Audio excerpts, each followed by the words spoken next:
अस्ति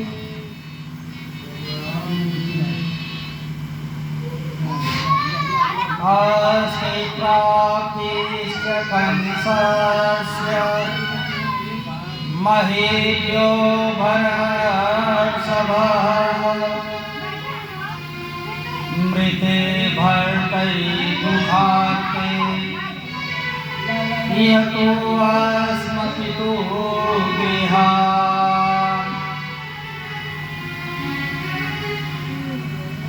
अस्ति और प्राप्ति कंस की दो पत्नियां थीं। कंस की मृत्यु के पश्चात दुखी हो वे अपने पिता जरासंध के पास आई और उसने बताया कि किस प्रकार कृष्ण ने हमारे पति को मार डाला। जैसे यह सुना जरासंध क्रोधित हो गया। 23 अक्षौहिणी सेना को साथ ले मथुरा पर आक्रमण कर दिया। जरासंध की सेना जरासंध की सैन्य सागर को देख भगवान के मन से आकाश से 2 दिव्य रथ प्रकट हो गए। रथ समस्त युद्ध सामग्री और सारथी से युक्त थे। इसी समय भगवान का दिव्य आयुध प्रकट हो गए। उन रथों में बैठ श्री कृष्ण और बलराम ने जरासंध की सेना का संहार कर दिया। बलराम जी ने जरासंध को पकड़ लिया, उसे मारने लगे। तब श्री कृष्ण ने कहा कि भैया इसे छोड़ दो, यह दुष्ट है, अपने अपमान का बदला लेने के लिए पुनः हम पर आक्रमण करेगा। हम एक ही स्थान पर रहकर दुष्टों का संहार कर सकेंगे। कृष्ण के इस प्रकार कहने पर बलराम जी ने जरासंध को अपमानित कर छोड़ दिया।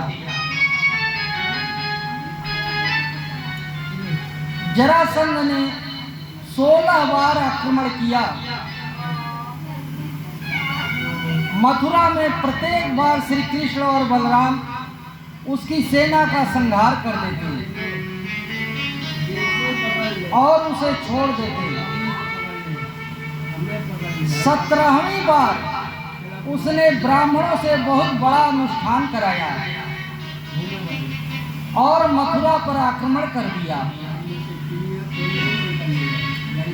यहाँ 3 करोड़ मलेच्छों की सेना को लेकर कालयवन ने भी मथुरा पर आक्रमण कर दिया। उस समय दोनों तरफ से आक्रमण को श्री कृष्ण ने देखा तो विचार करने लगे, यदि मैं जरासंध से लड़ूंगा तो कालयवन मथुरा को नष्ट कर देगा और कालयवन से लड़ूंगा तो जरासंध मथुरा को नष्ट कर देगा। तो विश्वकर्मा को उन्होंने आज्ञा दी,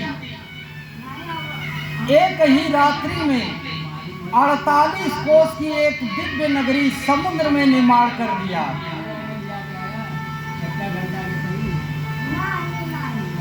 भगवान श्री कृष्ण ने अपनी योग माया के प्रभाव से सभी मथुरावासी को रात्रि में ही द्वारिका पहुंचा दिया। प्रातः काल जब मथुरावासी जागे तो ढूंढने लग गए कि द्वार कहाँ है, इसलिए इसका नाम द्वारिका पड़ा।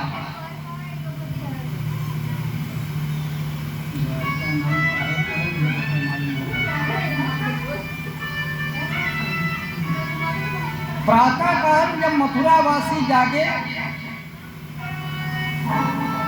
तो द्वार ढूंढने लग गए कि द्वार कहाँ है, इसलिए इसका नाम द्वारिका पड़ा। जहाँ प्रत्येक द्वार में श्री कृष्ण हैं उसे द्वारिका कहते हैं। प्रातः काल श्री कृष्ण ने बिना अस्त्र शस्त्र के काल यवन के पास आए और उसे पीठ दिखाकर भागे। वहां से काल यवन उनका पीछा करने लगा। दौड़ते दौड़ते धौलपुर में मुचकुंद गुफा में घुस गए। वहां महाराज मुचकुंद सो रहे थे। भगवान श्री कृष्ण ने अपना पीताम्बर उन्हें उड़ा दिया। काल यवन ने उन्हें श्री कृष्ण समझा और क्रोध में भरकर जोर से एक लात का प्रहार किया, जिससे महाराज मुचकुंद की निद्रा भंग हो गई। उन्होंने जैसे ही काल यवन को देखा वह जलकर भस्म हो गया। राजा परीक्षित पूछते हैं कि गुरुदेव जी, महाराज मुचकुंद कौन थे? इस गुफा में आकर क्यों सो रहे थे और ऐसी शक्ति उन्हें कहां से प्राप्त हुई? श्री सुखदेव जी कहते हैं कि यह इक्ष्वाकु के वंश में उत्पन्न मांधाता के पुत्र मुचकुंद थे। परम बलवान थे। उन्होंने जब देवताओं की ओर से युद्ध किया, असुरों को पराजित कर दिया, तो देवताओं ने इन्हें वर मांगने को कहा। उन्होंने कहा, मैं युद्ध करते करते थक गया हूँ, सोना चाहता हूँ। देवताओं ने कहा कि महाराज, आप सोने के लिए स्थान ढूंढ लीजिए और जो भी आपकी निद्रा को भंग करेगा वह जलकर भस्म हो जाएगा।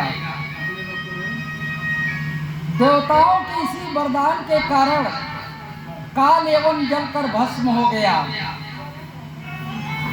काल यवन की मृत्यु के पश्चात मुचकुंद गुफा में एक दिव्य प्रकाश को देखा। उन्होंने श्री कृष्ण के दर्शन किए तो कहने लगे, आप इतने कोमल हैं, आप यहाँ किस कारण से डोल रहे हैं? आपके यहाँ आने का क्या प्रयोजन है? भगवान श्री कृष्ण कहते हैं, जन्म कर्मा विधानानि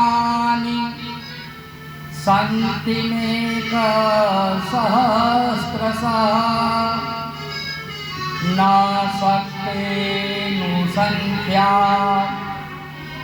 तुम न त्वाम यामापि। महाराज, मेरे जन्म कर्म और नाम अनेकों हैं, इसलिए लोग मुझे अनंत कहते हैं। मैं भी उनकी गिनती नहीं कर सकता। इस समय मैं यदुवंश में वसुदेव जी के यहाँ अवतीर्ण हुआ हूँ। तुम्हारी जो अभिलाषा हो तो मुझसे वरदान मांग लो।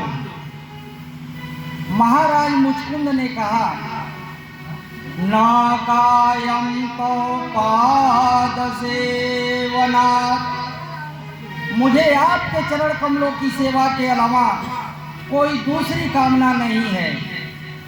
तो श्री कृष्ण ने कहा, तुम्हारा अगला जन्म ब्राह्मण वंश में होगा। मेरा भजन कर मुझे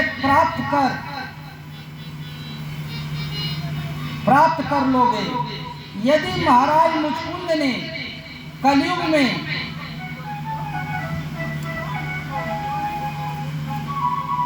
महाराज मुचकुंद ने कलयुग में नरसिंह के रूप में अवतीर्ण हुए और भगवान का भजन कर उन्हें प्राप्त कर लिया। बोलिए भक्त नरसिंह की। महाराज मुचकुंद को वरदान दे भगवान श्री कृष्ण मथुरा लौट आए। उन्होंने 3 करोड़ काल यवन की सेना का संहार कर दिया और ब्राह्मणों के तेज से संपन्न जरासंध को देखा तो रथ में बैठ बलराम जी के साथ वहां से भागे। भागने के कारण जरासंध इन्हें रणछोड़ यह नाम दिया। बोलिए रणछोड़ भगवान की। श्री कृष्ण वहां से भागते भागते